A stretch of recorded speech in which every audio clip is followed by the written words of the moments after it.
खबर Odisha. Saint seat उच्च माध्यमिक विद्यालय कृति छात्र छात्री को संबर्धना प्रदान कार्यक्रम अनुष्ठित। जलेश्वर नुआबजार स्थित सेंट सीट उच्च माध्यमिक विद्यालय रे युक्त 2 परीक्षाफल प्रकाश पाइबा परे विद्यालय कृति छात्र छात्री को संबर्धना प्रदान करा जायछि। एही विद्यालय 100% रिजल्ट करिथिबारु शिक्षक शिक्षयित्री शिक्षा कर्मचारी मानक मध्यरे आनंद देखा जायछि। एही अवसर रे एक संबर्धना सभा अनुष्ठित होइथिला। एथिरे सभापतित्व करथिले कॉलेज अध्यक्ष डॉक्टर अक्षय परिड़ा। कॉलेज रे मोट 109 जन शिक्षार्थी परीक्षा दैथिबा बेले 101 जन प्रथम श्रेणी उत्तीर्ण होइथिबा बेले 8 जन द्वितीय श्रेणी उत्तीर्ण होई विद्यालय को गौरवान्वित करिसंती। अन्यमानक मध्यरे परिचालक निर्देशक ज्योतिरंजन जेना जोगदेई अभिभावक मानक सहयोग सहित छात्र छात्री और शिक्षक मानक अक्लांत परिश्रम प्रतिष्ठानक स्वप्न साकार होइछि आज बोली प्रकाश करथिले। अन्यमानक मध्यरे देवश्री रघुनंदन मिश्र, कल्पतरुकर, रघुनाथ सेन, तनुश्री बारिक, अभिष्पा पाणिग्राही, गणेश बेहेरा, शरत बारिक, उत्तम पात्र, भागवत चांद प्रमुख जोगदेई छात्र छात्री मानकु उत्तरीय पुष्पगुच्छ दे संबर्धित करथिले। छात्री गायत्री नंदी मोट 576 नंबर रखी बालेश्वर जिले में टॉपर होइथिबारु उच्च माध्यमिक विद्यालय तरफरु 50,000 टंका पुरस्कार राशि प्रदान कर जायथिला। सेहिपरि दिव्यश्री अनुपम पटायत 547 नंबर रखी विद्यालय को गौरवान्वित करिथिबारु तांकु मध्य आर्थिक सहायता प्रदान कर जायथिला। जलेश्वर रवि नारायण पात्रंक रिपोर्ट एक खबर ओडिशा। मो ना दिव्यश्री अनुपम पटायत मुझे सेंट सिटी 547 मार्क रखी उत्तीर्ण होती।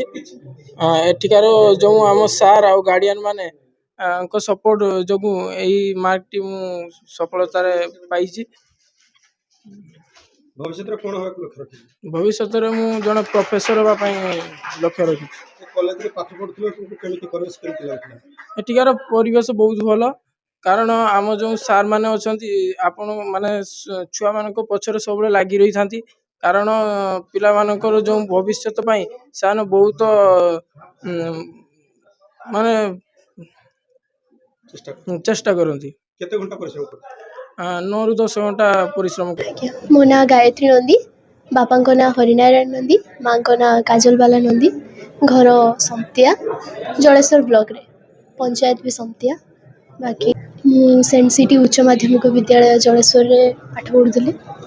बाकी प्रथम तो मु समस्त को मोर शिक्षक शिक्षयित्री मानक धन्यवाद अर्पण करी कारण से माने बहुत परिश्रम कर बहुत परिश्रम 2 वर्ष भितर प्रथम तो फर्स्ट ईयर आम सेमती आम सेकेंड ईयर पाठ पढ़ू बाकी बोला सेकेंड ईयर को जिते आसलु प्रथम दिन पाखु सार आम बहुत उद्यम कर बहुत थर बुझाई पिला पाठ पढ़ पाठ नमती मोर आज मार्क पाई मु प्रथम तो मो बापा माँ को धन्यवाद अर्पण करी आज आसी ये मत पहुँचाई समस्त शिक्षक शिक्षयित्री प्रत्येक दिन विभिन्न प्रकार प्रणाली पिला ए टाइम रे उठिबो ए टाइम रे खाइबो एतिकी पाठ पढ़िबो एतिकी घंटा परिश्रम करिबो बहुत बहुत कष्ट गोटे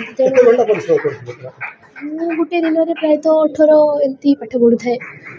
भविष्य में कौन लक्ष्य रखी? फर्स्ट तो गोटे भल मनीष होगा चाहिए तापर मोर किसी प्रोफेशन रखी मेडिकल लाइन पे जीवा पे चाहिए। Doctor Akshay Kumar Parida principal saint city higher secondary school Jaleswar. मु तो आगु कहूली कि समय पूर्व जे ए कॉलेज 3 वर्ष परीक्षा देइछि एवं सबु वर्ष एटा एक सफलता को चरम सीमार पहुंचे सब ब्लॉक टॉपर होता एथर आउटे आगू जाकि आम उत्तर बालेश्वर टॉपर होइछु एवं बालेश्वर जिले में तृतीय स्थान आम पिला हासिल करछि। यार कारणटा मु गोटे कथा कहि एटा होछि डिसिप्लिन श्रृंखला एटी पाठ ठिकरी पढ़ा जाए। आम सार माने विशेष करी आम जो ज्योतिरंजन जेना अछंती राजीव बाबू अछंती राजीव मिश्र एमान को प्रचेष्टा थाए एवं समस्त कर्मचारी पिला मानकर केमिति भल उन्नति हबो बा आगु केमिति जिबे केमिति भल पढ़िबे भल मनीष हेबे एथिपाई सेमाने निजको जीवन को बाजी लगे परिश्रम करती। केते दिन परीक्षा देथिले केते? 109 जन आमर परीक्षा देइतिले आ फर्स्ट डिवीजन 101 पाइचंती आ सेकंड डिवीजन आमर बाकी 7 जन पाइचंती 8 जन तेणु मोटामोटी आमर परसेंटेज 100 ରୁ 100% अच्छी। फास्ट डिविजन संख्या अन्य मानक तुलना यथेष्ट आगे परसेंट तार बहुत भल से रखिंट बालेश्वर जिले में जो आम कॉलेज जो टॉपर होती गायत्री नंदी सी 576 मार्क रखिंट 576 लाइक शेयर कमेंट और सब्सक्राइब करंतु आपण माने देखुछंती ए खबर ओडिशा।